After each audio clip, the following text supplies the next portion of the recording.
suspense can only be achieved by telling the audience as much as you can. By telling, of course, I mean showing. How do we show the audience what they are supposed to feel? Through camera work, the arrangement of film, and audio. These aesthetics bring the audience into the realm of the story.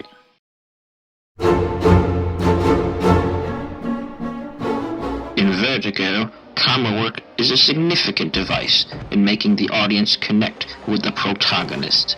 The film's signature shot, the dolly zoom, is a point-of-view look that depicts Jimmy Stewart's dizzying fear of heights, and is the first film in cinema history to incorporate this technique. It creates a sense of disorientation and uneasiness because the camera, mounted to a dolly, pushes forward, and simultaneously there is a backward zoom.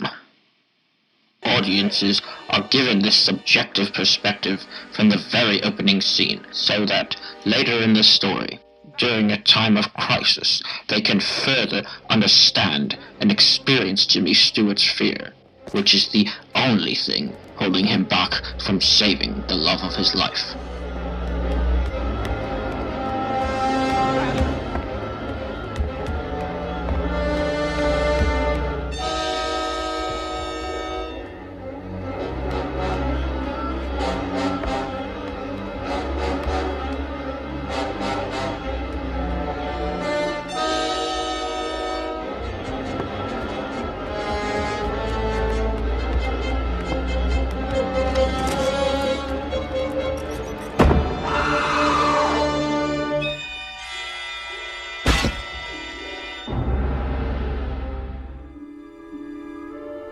Assembly of film and how it can be changed to create a different idea.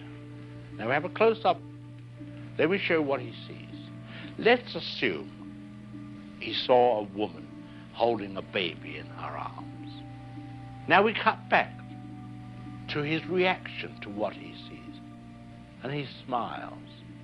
Now what is he as a character? He's a kindly man. He's sympathetic. Now, let's take the middle piece of film away, the woman with the child, but leave his two pieces of film as they were. Now we'll put in a piece of film of a girl in a bikini.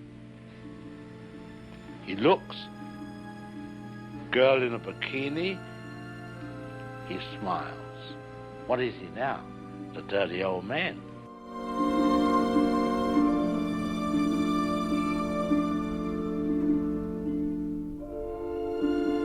This method of cutting is vital to telling the story of Rear Window.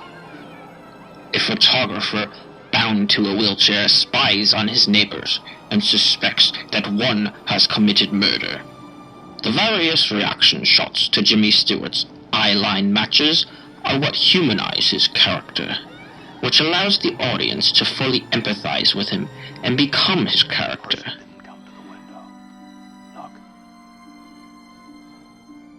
This is significant during a sequence in which his girlfriend infiltrates the suspect's apartment.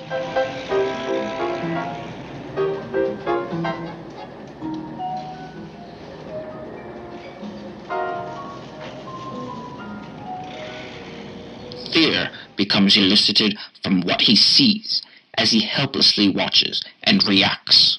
What? Lisa! Please.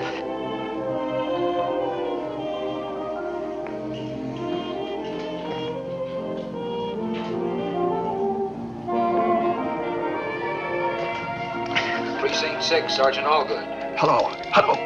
Look, a man is assaulting a woman at 125 West 9th Street, second floor, at the rear. No, make it fast.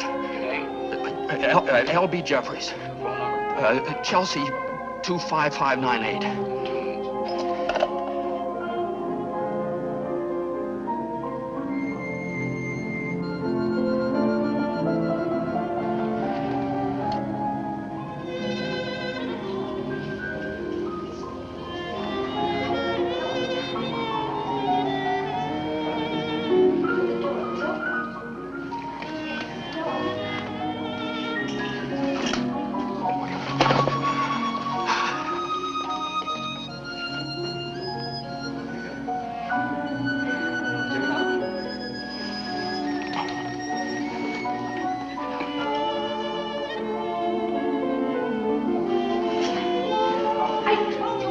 No.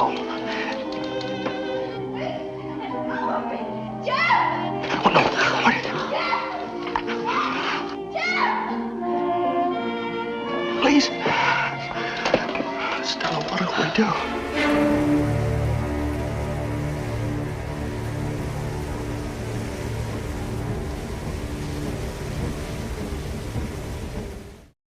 The shower scene in Psycho uses diegetic and non-diegetic sound in combination with one another. It begins with only diegetic sound, the sliding of the curtain, the turning of the faucet, and the spraying of the water. The shower is heard throughout the entire sequence. At first, it envelops the audience into Janet Leigh's unsuspecting point of view.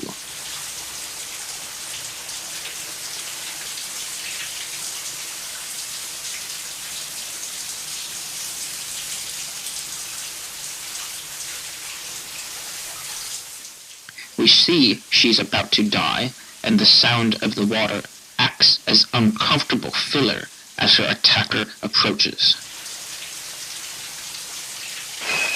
Now we add the music, using violins and eventually cello, which further connects the audience to the victim. The stabbing motion of the knife is accentuated with the tremolo effect on the violins and the sudden muting of their notes. They accompany her screams, the slashing of the knife, and the stabbing, cutting of her flesh. As her body collapses against the wall, a bassy cello hiccups and draws out what are her final breaths.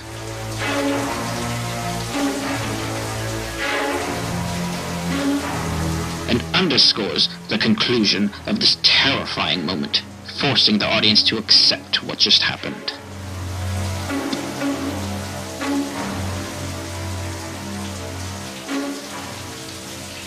The non-diegetic sound stops, but the diegetic sound continues, thus giving a new, eerie association to the sound of a running shower.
That's what film can do for you.